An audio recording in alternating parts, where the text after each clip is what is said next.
أعوذ بالله من الشيطان الرجيم.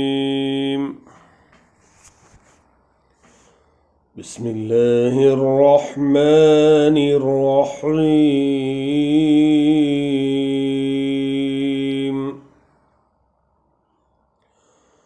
ومن الأعراب من يؤمن بالله واليوم الآخر ويتخذ ما ينفق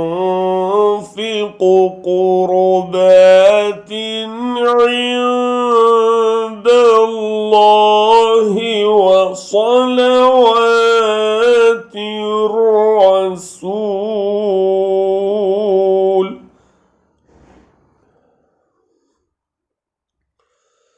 ألا إنها قربة لهم سيدخلهم الله في رحمته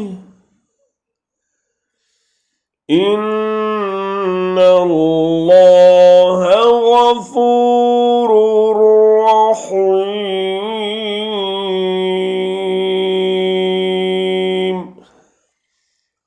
और इन्हीं बदवियों में से कुछ ऐसे भी हैं जो अल्लाह और रोज़े आखिर पर ईमान रखते हैं और जो कुछ खर्च करते हैं उसे अल्लाह के तक़र्रुब का और रसूल की तरफ से रहमत की दुआएं लेने का ज़रिया बनाते हैं।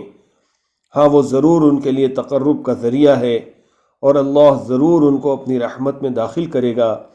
यकीनन अल्लाह दरगुज़र करने वाला और रहम फरमाने वाला है।